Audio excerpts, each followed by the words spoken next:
Alors, c'est une enquête au cours de laquelle la FFMKR a souhaité demander à la profession, au-delà des kinés syndiqués, à l'ensemble de la profession, la manière dont elle regardait l'exercice spécifique et les spécificités d'exercice. Alors, à la première question qui était posée, c'est: exercez-vous, avez-vous une spécificité d'exercice? Eh bien, la réponse est oui, pour 8 kinésithérapeutes sur 10. Et ils ont une ou plusieurs spécificités d'exercice. Alors, ces spécificités d'exercice, quelles sont-elles?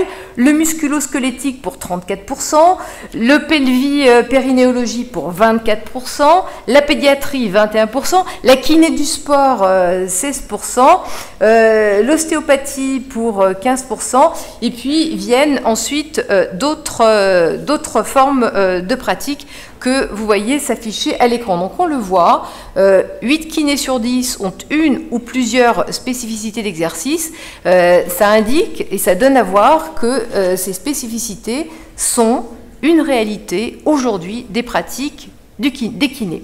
Mais ces kinés ont-ils ou n'ont-ils pas une connaissance du cadre qui précise ce que sont les spécificités? Et on s'aperçoit, quand on leur pose la question, qu'ils ont finalement une connaissance assez relative du cadre de ces spécificités, que plus de la moitié des répondants aujourd'hui affirment que leur spécificité fait partie de la liste, mais quand on leur dit est-ce que votre spécificité fait partie de la liste, est-ce que vous avez suivi une formation, eh bien dans tous les cas la réponse est oui.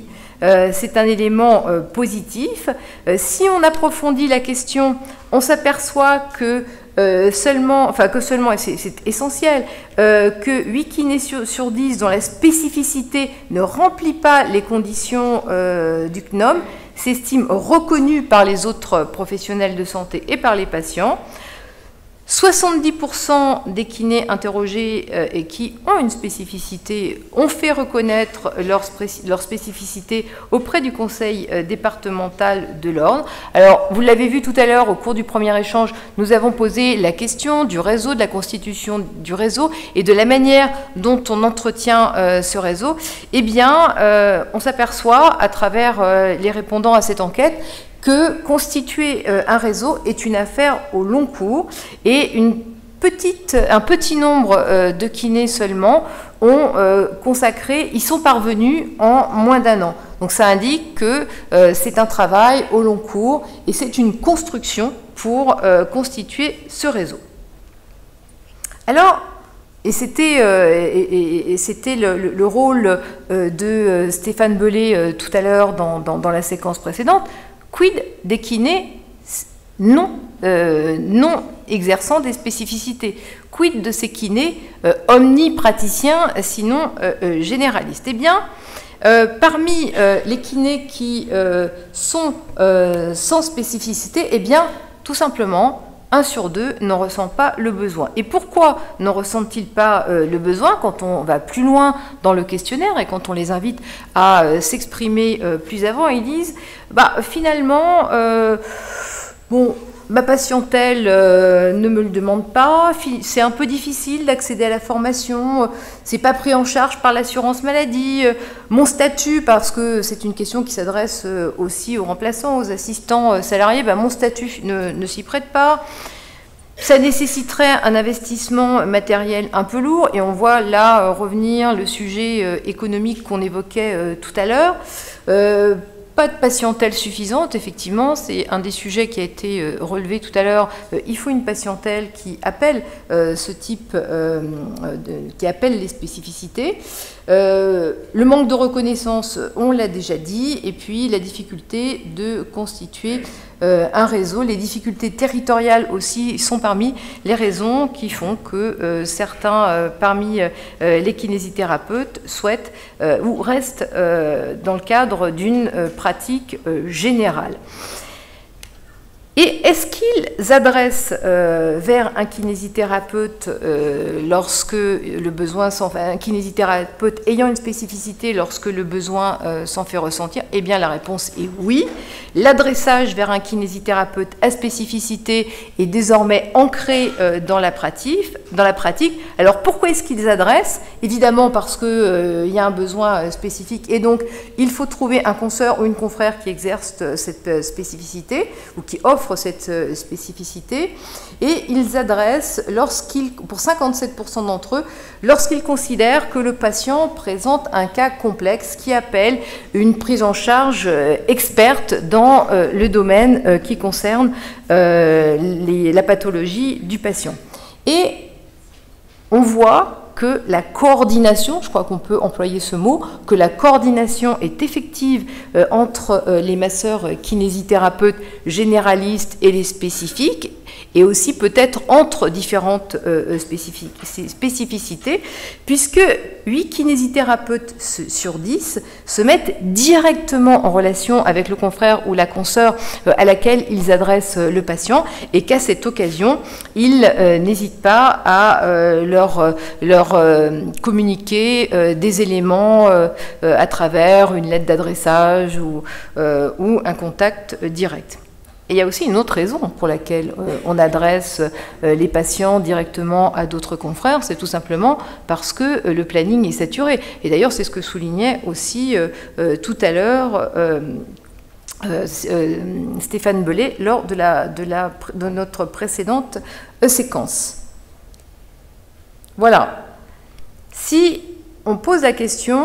Maintenant, on a dressé le panorama, on sait que 8 sur 10 exercent des spécificités. Et maintenant, ce qu'on a demandé aux kinés qui ont répondu à ce questionnaire, on leur a dit, mais finalement, qu'est-ce que vous pensez de ces spécificités? Qu'est-ce que vous pensez du rôle du généraliste ou du kiné spécifique? Eh bien, dans tous les cas, oui, le kinésithérapeute est indispensable. Et on voit, et ça fait écho avec ce qui a été dit tout à l'heure, notamment par votre ancien président, on voit que finalement, il y a un besoin d'avoir des kinés généralistes, mais il y a aussi besoin d'avoir des kinés avec un exercice spécifique.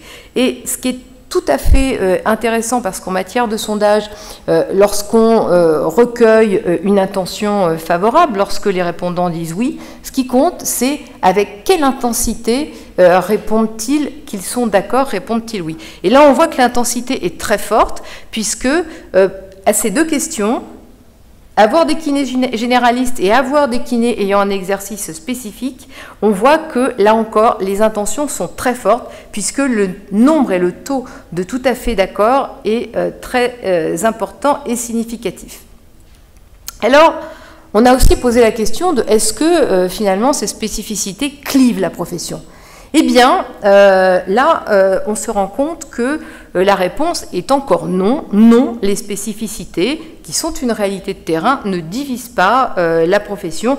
Et là, vous voyez, là encore, on parlait d'intention et d'intensité, et c'est le pas du tout d'accord. Non, les spécificités ne divisent pas la profession. Sur les spécificités sont désormais une réalité de terrain, tout à fait d'accord. Et là, on le voit, une fois de plus, l'intensité est forte, puisque c'est le bâton bleu qui est le plus haut dans le graphe.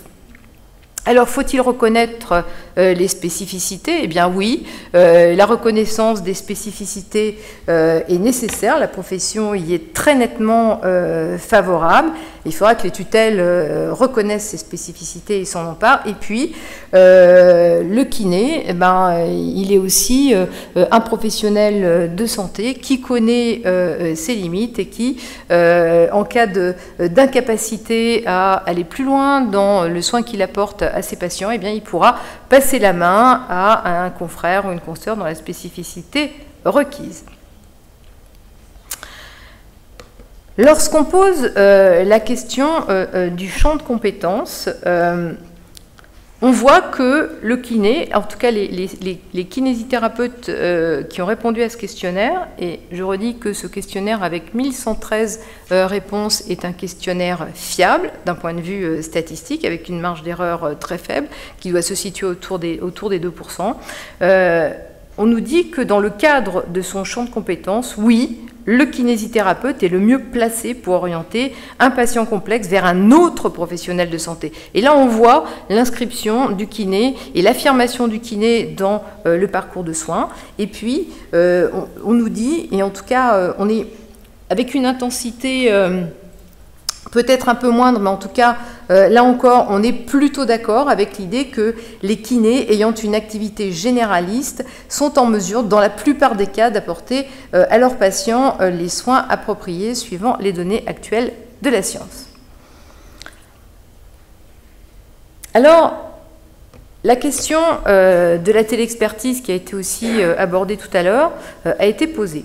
Et on voit finalement que il y a un scepticisme, et peut-être plus qu'un scepticisme, une interrogation, puisque quand on pose la question est-ce que la téléexpertise pourrait optimiser les prises en charge, on voit que on est plutôt d'accord et qu'il n'y a pas d'opposition en réalité.